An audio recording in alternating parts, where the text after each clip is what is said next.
Welcome to the deep dive.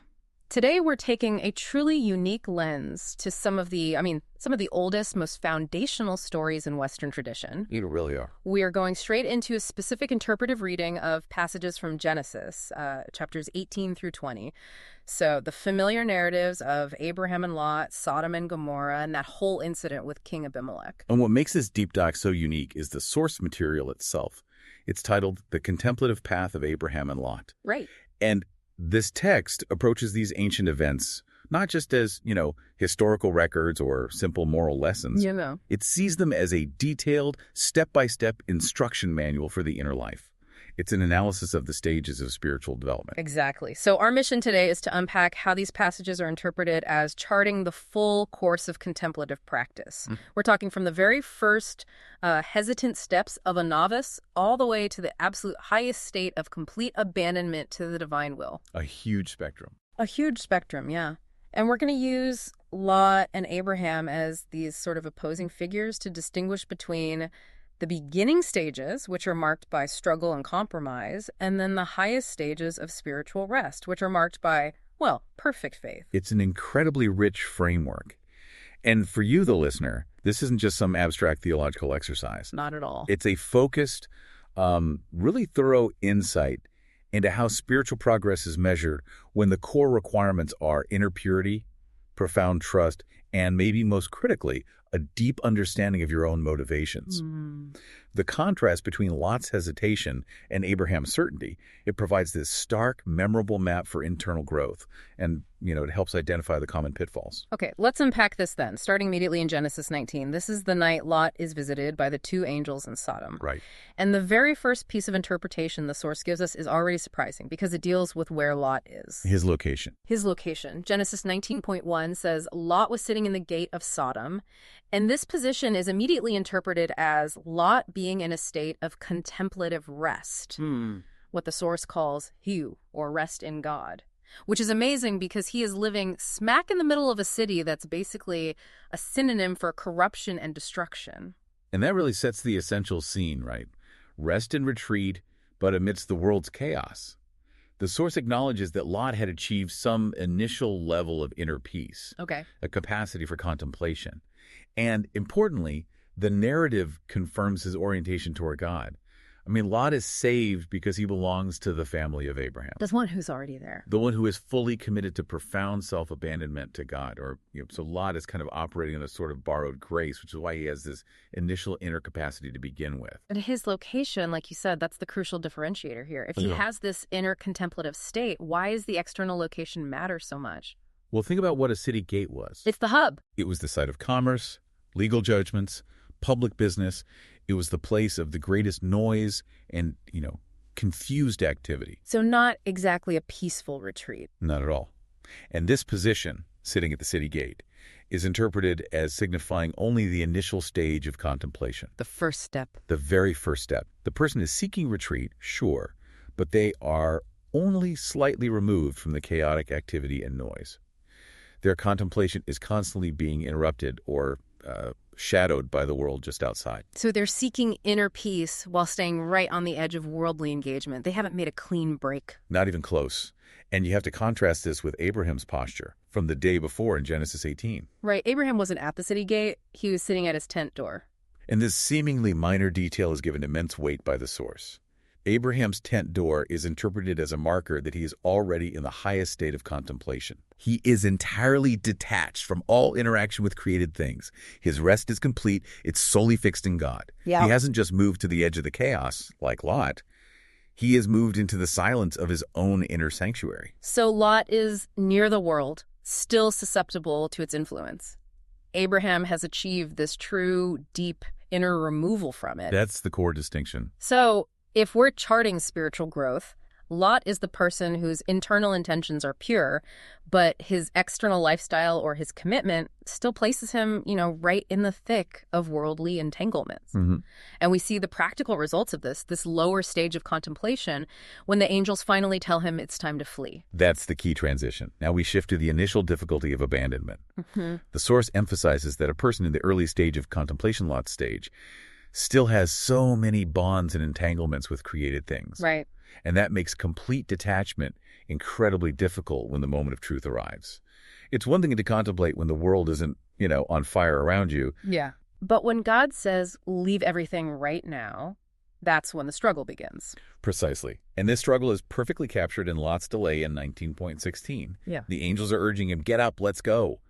Yet Lot delays. He hesitates. He hesitates. And the source gives this striking analysis. Lot, despite having obvious spiritual fervor, talks about flames and zeal, is slow to act when he's facing great difficulties. So he has the motivation, he has the desire, but he just lacks the courage or the clarity to actually do it? Exactly. The will to just break his attachments to Sodom, maybe it's property, friends, or just the life he knows. And this is where the source provides a really powerful and, I think, practical insight about divine assistance. It is. Because the novice is so spiritually weak, the narrative shows God or the angels have to physically take their hand and pull them out quickly. They literally have to drag him. They drag him out. And this action is necessary because the beginner, if you just left them to their own devices, they would surely fall. They just lack the strength and the courage to make the escape on their own. They need that direct, forceful intervention of grace.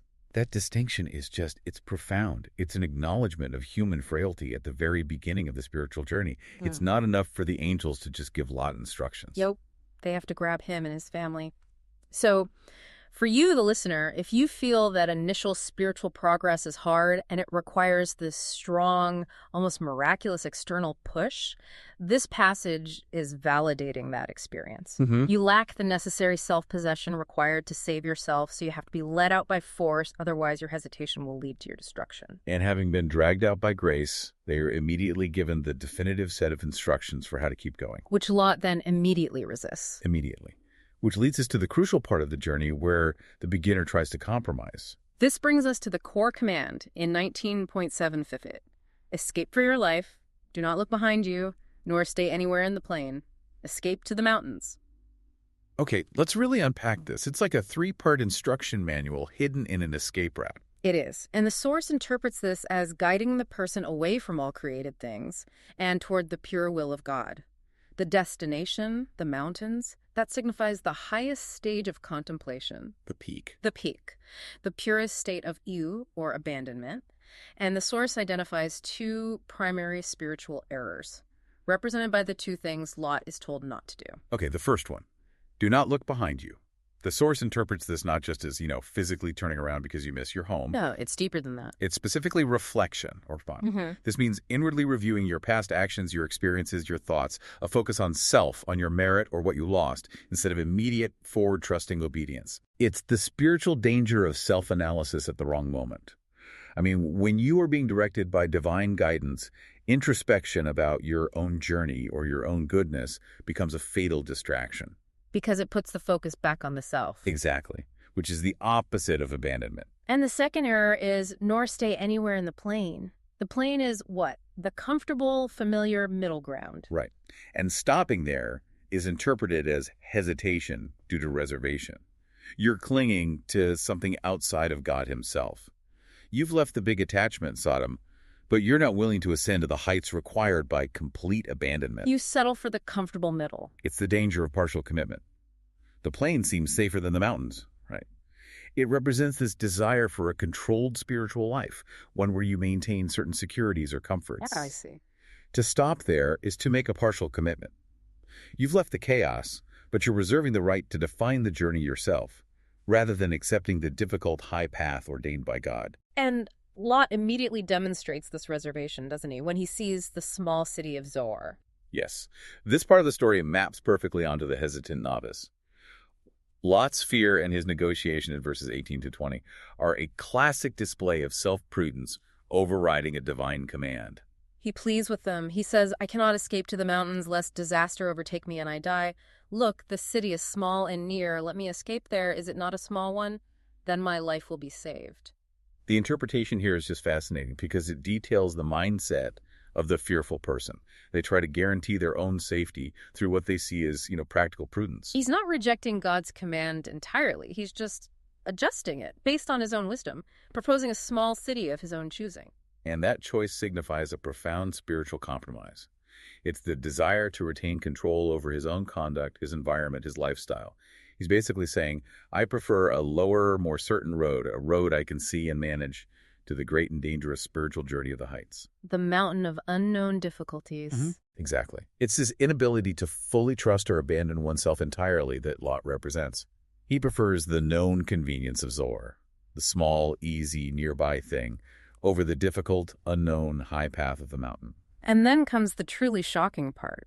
The divine concession in verse 21. God agrees to Lot's prayer. He even saves Zoar for his sake. This point for the contemplative path is one of the most critical warnings in the whole text. The source issues a severe caution here. Which is what? God agrees to save Zoar not because the request was pleasing or spiritually beneficial to Lot, but only because of Lot's weakness, his wavering nature, and his fear. He can't handle the full command, so God accommodates his frailty. So there's a dangerous spiritual delusion here. The source is warning that being granted a miracle request, seeing God intervene in a way that confirms your self-chosen, easier path, that doesn't validate the path? Not at all. It may simply accommodate your current weakness, keeping you from the highest good. Wow. It raises a really important, deeply probing question for you, the listener, as you reflect on your own journey. How often do we pray for control, for a comfortable path, for a Zoar, and we receive it as an act of pity for a weakness, yet we interpret it as divine confirmation of our superior prudence? This moment effectively freezes Lot in the lower path he designed for himself. And then we get the ultimate warning against looking back, manifested in Lot's wife in verse 26. She turns back, and she becomes a pillar of salt. Right. Let's return to the source's interpretation of reflection. Why is this act, this turning back, so utterly catastrophic that it results in immediate spiritual, inertness? The lesson is absolutely uncompromising. For those who have committed to this path of total abandonment, moving forward decisively, without self-focus or looking back at what was left behind, is essential. Her transformation demonstrates that any reliance on self-wisdom, prudence, or foresight, or dwelling on past actions or losses, it's useless. It's an obstacle. It's a fatal obstacle, not an aid to inner life progress. I have to push back on that for a minute, though. The modern mind sees reflection, introspection, self-assessment as healthy things. Why does the source view this kind of reflection as spiritually fatal? Why a pillar of salt? Well, the source interprets it as a return to the self. When you are operating by total abandonment, you are meant to be moving purely according to God's direction, without calculation. Okay. To look back is to re-engage the ego. It's to begin calculating the cost, to dwell on the things of the world you left behind, or worse, to focus on the merit of your own escape. I see. She becomes a pillar of salt because salt is inert and useless in this context. It's a monument to the folly of self-reliance. It stops all spiritual movement. Spiritual death here means the complete cessation of progress toward God. You become frozen in a state of uselessness. That's a powerful distinction. It's not just a moral failure, it's the end of the journey itself. Okay, so Lot has chosen Zoar, the lower path based on self-prudence, but his story isn't over. He still achieves a form of salvation, but it's conditional, and it leads to one final, devastating failure. Indeed. Lot is ultimately saved, the source emphasizes, only because God remembered Abraham, the complete contemplative. Right. And Lot eventually leaves Zoar. Maybe he realizes it's spiritual mediocrity, or he's just afraid, and he's finally led to the mountains. But he still doesn't reach the summit. No, he and his daughters live in a cave. And this cave represents the solitude of the contemplative. So he's achieved physical isolation, he's removed from the world, but he hasn't yet achieved that inner security of Abraham. He hasn't. He still believes he is the one managing the retreat. And this internal self-trust, this is what sets up his final, shocking fall. It is. Lot, feeling secure in his quiet, chosen retreat, believes he can now protect himself and manage his life successfully in solitude. He has external solitude, but he's still harboring that fundamental internal reliance on self-wisdom. And this is the moment where God permits the utterly shameful incident with his daughters getting him drunk to occur. This is a catastrophic moral failure, one of the most difficult passages in the Bible. But the source assigns it a crucial dual purpose, relating directly back to Lot's failure as a novice contemplative. Yes. First, the purpose of this moral failure is to make Lot realize in the most devastating way possible the futility of self-protection without God's direct and constant preservation. He thought the cave was safe. He thought he was in control, but his own vulnerability and his lack of complete dependence led him to ruin. And second, and this is crucial for the contemplative framework, the fall occurs to guide him toward complete self-abandonment. Exactly. His self-chosen prudence, the very caution that led him to seek Zoar, has utterly failed him, leaving him stripped of all dignity and nowhere to turn but absolute naked trust in the divine. That is a remarkable interpretation. So the greatest moral failure is permitted by God, not as simple punishment, but as the final necessary trigger to break the novice's reliance on self-wisdom, forcing Lot to surrender fully.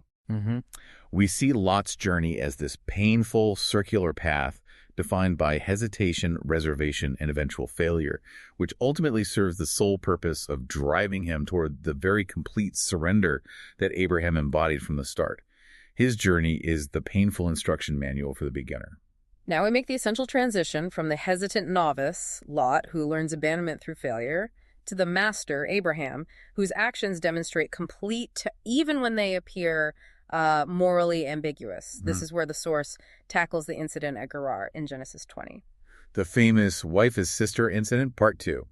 In 20.12, Abraham introduces Sarah as his sister, and King Abimelech takes her. I mean, for the modern listener, Abraham's actions look like cowardice, calculated risk, or deliberate deception. Especially since he did this exact same thing earlier. Exactly. He pulled this maneuver in Genesis 12 with Pharaoh. So the source has to address this potential moral hurdle head on. It does. It clarifies that Abraham did not strictly lie. Sarah was indeed his relative. The text notes she was the daughter of his father, but not his mother, a half-sister, as Abraham himself confirms later. So the deceptive element was in the omission. The omission of their marital status, not the relationship itself.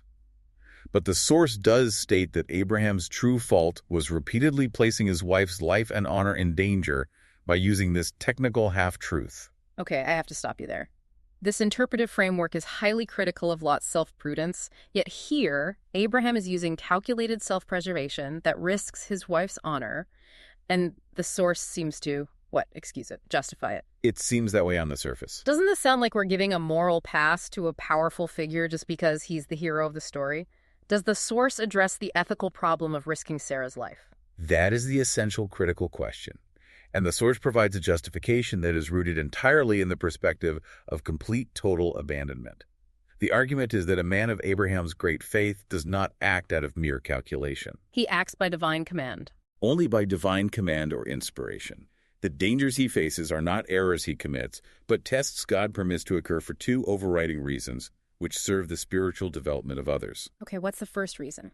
To display Abraham's great faith to all men. By allowing this extreme danger, where Sarah is nearly taken by a powerful king and then intervening miraculously, God provides a public spectacle of divine loyalty. So it's a demonstration. It proves that God will intervene dramatically for those who are completely abandoned to him. And the second reason is to highlight God's special protection for those who trust him completely. It shows that even in the most ambiguous, dangerous, or seemingly self-created crises, God will honor the faith of the abandoned soul. The focus shifts entirely from Abraham's questionable external action to God's absolute faithfulness. But the critic might still ask the test of uncertainty. Why didn't God just assure Abraham beforehand that Sarah would be safe? If God wants to display his protection, why not just tell Abraham, go to Gerar and don't worry, Abimelech won't touch her? That would eliminate the danger altogether. And this is a critical point of interpretation for the contemplative path. The source replies that God leads those who follow him by faith without giving them certainty or concrete knowledge of the future. The secrecy is intentional. The very secrecy and uncertainty of God's plan in the moment is intentional. Abraham had no guarantee Abimelech wouldn't touch Sarah. He was operating in genuine doubt and fear. And what does this secrecy achieve? This secrecy is designed to greatly increase their faith and self-abandonment. If Abraham had certainty, his actions would be based on prudence. That's Lot's path. Calculation. Exactly. They would be based on calculation. By forcing Abraham to rely solely on the character of God, even when God's plan seems dangerous or contradictory, God deepens his trust, making him a perpetual example. God intervenes dramatically later, but the test itself required that initial blind uncertainty. That truly separates the master from the novice. Lot sought certainty and control with Zoar, and it led to failure. Abraham was comfortable in uncertainty and lack of control, which drove him into deeper abandonment and a higher form of faith. It's a paradox. It really is. The master of faith is tested by being placed in an ambiguous and dangerous situation where prudence fails and only total trust remains. And the narrative immediately shifts to Abimelech after God intervenes in his dream. Abimelech hasn't touched Sarah, and he stands on his own defense, saying in 20.4-5 that he acted with innocence in his ignorance and simplicity of heart. Simplicity of heart. And this concept of simplicity is vital to understanding the source's entire perspective on sin and divine protection. Well, if we were polling people, most would argue, if I didn't know the rule, I'm excused. Abimelech initially offers ignorance as his defense. But the source argues that stopping sin requires two things, not just one. It requires ignorance and simplicity of heart, and the latter, inner integrity, is deemed the most essential component. It's the prerequisite for God's protection. And God confirms this. In verse 6, God tells Abimelech, I kept you from sinning against me, therefore I did not let you touch her. Mm-hmm. God intervenes specifically because of his simplicity of heart to prevent him from sinning unknowingly. And the source emphasizes that God prefers to perform constant miracles, stopping kings in their tracks, preventing physical contact, to prevent a person who approaches him with genuine simplicity from sinning unknowingly. So simple ignorance isn't enough to prevent sin. If I lack simplicity, if my heart is already corrupted by smaller, known, deliberate sins, I will still commit major wrongs, even if I am unaware of the external rule I'm breaking. Yes, that's the crucial contrast. The simplicity of heart is the internal barometer that compels God to intervene. The source argues that people who sin unknowingly usually have hearts already corrupted by known, deliberate sins. They lack simplicity and are fundamentally corrupt in their orientation. Their internal state is compromised. It is, and so their external actions, even those done in ignorance, will naturally lead to sin. The inner state dictates the outer reality. Which means the key takeaway here for the learner is powerfully counterintuitive. Inner integrity and simplicity are paramount. The person with simplicity, like Abimelech, might appear to make a serious external mistake taking a married woman, but he is sinless because of his inner state. He lacked malice or a hidden agenda. Exactly. Conversely, those who appear outwardly upright, maybe through careful calculation, trickery, or double-dealing, they commit sin because the source identifies deceit and duplicity as the very source of hypocrisy. External action is judged secondary to internal orientation. Abimelech's inner purity compelled God to perform a double miracle, saving Sarah's honor and preventing the king's sin. And his purity is highlighted when Abimelech rebukes Abraham in verse 9. The king's simple fear of offending God proves his inner state. He asks Abraham, what have you done to us? How have I sinned against you that you brought on me and my kingdom a great sin? He is entirely focused on the theological offense against the divine. His concern isn't political or pragmatic. It is entirely spiritual. And the source draws a final lesson here about the faithfulness of God. When we are willing to completely trust ourselves to him and genuinely abhor known sin, God is incredibly faithful, even to the extent of performing an immediate interventionist miracle to prevent us from sinning unknowingly. So, if we compare the paths again, Lot's complexity, self-prudence, and hesitation led to concessions and necessary painful failure. Abimelech's path of simplicity led to direct interventionist divine protection. Yeah. It seems the simpler the heart, the more direct and miraculous the divine response. This clarity regarding purity and protection leads us to the final segment of the narrative, Abimelech's counsel to Sarah in 20.16. And this section, through the contemplative lens, offers both a practical ethical lesson and a deep spiritual teaching on securing grace. Abimelech gives Sarah money and counsel. He says, I have given your brother 1,000 pieces of silver. It is a covering for your eyes to all who are with you and to everyone you are vindicated. The source interprets this covering, or the veil, in two distinct yet interconnected ways. The physical and the spiritual. Right. Let's start with the physical. First, we have the requirement of modesty and decorum. The practical application the source draws is that even a pure, noble woman like Sarah needs the guidance of holy modesty and composure, a covering, to prevent her from being defiled, or critically, to prevent others from sinning by observing her. Sarah was at fault for pretending to be unmarried. She removed her own protective status. Exactly. And the source issues a strong application here, stressing that outward decorum is a necessity of the contemplative life, even if the person themselves feels internally poor. For those following this contemplative path, the source views avoiding excessive exposure or immodesty as essential. This conduct is seen as a shame to the community and, most importantly, as causing others to sin, even if the individual herself is internally pure. External conduct is held up as often revealing whether the heart is corrupt or pure. So physical covering and modesty protect the inner life and demonstrate the heart's purity by preemptively addressing temptations in the external world. That's the practical reading. It is. Now, let's turn to where this interpretation gets really deep, the spiritual meaning of the covering. The covering given to Sarah, the woman most pleasing to God, teaches two spiritual lessons for those on the inner life path. The first is about protecting the gifts received. How so? They must preserve God's graces and favors by covering them with silence and retreat. The inner life is not for public display. Contemplation requires a protective veil of quietude to prevent its erosion by the world. That makes sense. Keep the treasure hidden. What is the second deeper lesson about spiritual security? The second lesson concerns the protection of the soul from internal threats, specifically vanity. God uses naked faith, or oitu, as a covering for the graces and favors he grants, protecting the recipient from the snare of vanity. Naked faith. That's a term we need to spend serious time on. It sounds contradictory. If faith gives you security, why call it naked? This is a profound concept, and it's central to the highest form of use. Naked faith is not a strong feeling of being graced. It is, paradoxically, a kind of blindness, an utter dependence without the perception of one's own merit. So when a person is given naked faith, they are made blind to their own graces and virtues. They can't perceive their own spiritual progress or the measure of the gifts they have. Correct. Why would God blind us to our own goodness? Because the self-satisfaction of vanity, that internal focus on, look how far I've come, or look how pure I am, is seen as the single greatest threat to the soul. And it leads inevitably to spiritual destruction. Just like Lot's wife and her reflection. By removing the perception of one's own goodness, God safeguards the soul from vanity. You cannot be vain about what you cannot see or measure in yourself. So we circle right back to Lot's wife becoming a pillar of salt from reflection and self-focus. And we contrast it with Abraham's security, which comes from naked faith, a blindness to self. Precisely. Reflection, or the focus on self-achievement, is fatal because it breeds vanity. Naked faith ensures complete humility by removing self-awareness of one's own progress and relying solely on the divine act of preservation.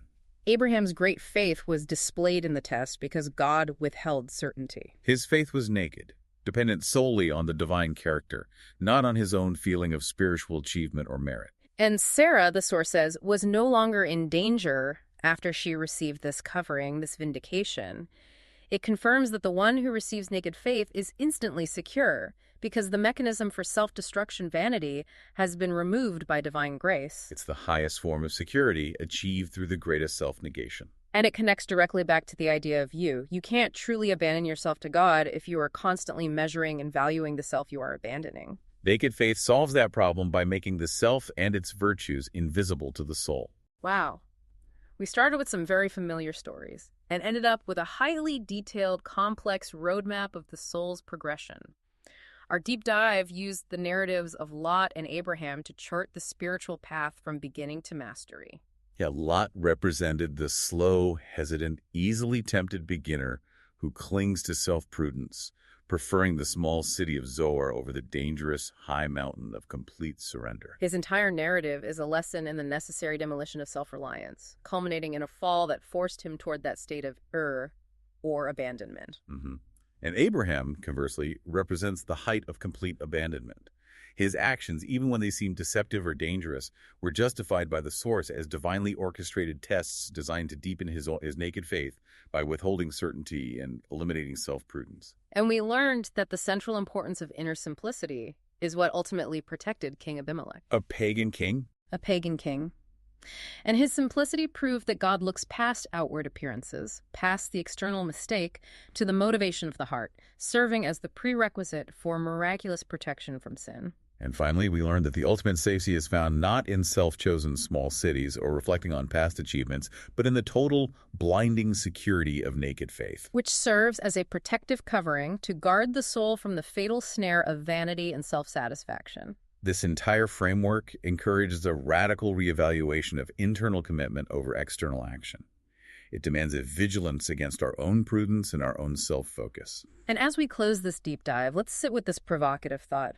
Based on the concession God made to Lot, We learn that God accommodated Lot's weakness by granting him the small city, Zoar, which wasn't actually the best path for him. It was a compromise based on his frailty. A miraculous concession. A miraculous concession. So consider how often in our own lives, when we pray for safety or control or a specific outcome, we are given a prayer answered that temporarily solves our external problem, but ultimately keeps us from the difficult high path of the mountain of highest contemplation.